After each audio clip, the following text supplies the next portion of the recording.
আসসালামু আলাইকুম। আজকে আমরা দেখব কিভাবে স্নাইডার ইনভার্টার ইনস্টল করতে হয়। এটার বেসিক প্যারামিটার যা আছে আমি সেটিং ওয়্যারিং কানেকশন সহ পুরোপুরি দেখানোর চেষ্টা করব।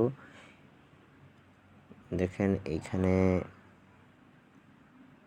এটা হচ্ছে টার্মিনাল কানেকশন, রান টার্মিনাল। এখানে দেখিয়ে দিচ্ছি। এটা এই ইনভার্টারে যেহেতু ডিসপ্লে দেওয়া আছে, তো সেটআপগুলো একেবারে ইজি। আমি এখানে দেখেন এটা পাওয়ার দেওয়ার পরে এখানে ব্লিঙ্কিং করছে। ইনপুট আর L1 L2 L3 আর আউটপুট কানেকশন UV/W মোটরের সাথে লাগানো আছে। আমি রান করার জন্য একটা সিলেক্টর সুইচ লাগিয়ে নিচ্ছি।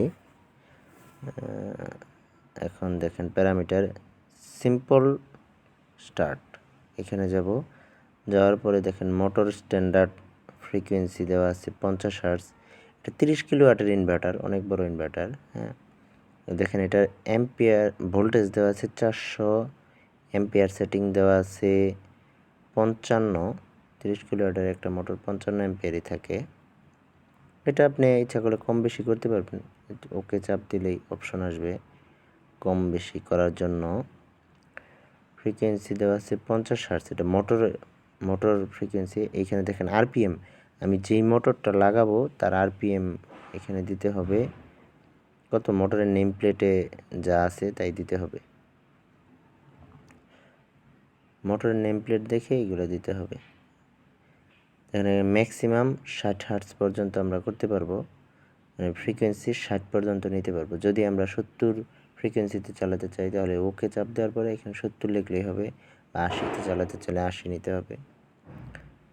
বড় মোটর যেহেতু এই জন্য 50 বা 60 হার্টজ ওকে। 50-এর উপরে আসলে দিতে হয় না, লাগে না। এখানে অ্যাক্সিলারেশন টাইম 4.0 দেওয়া আছে, ডিক্সিলারেশনও তাই দেওয়া আছে। এটা কম বেশি আপনি আপনার মোটরটা কত সময় রান করবেন এটা দেখে অ্যাক্সিলারেশন এবং ডিক্সিলারেশন টাইম সেট আপ করে নেবেন।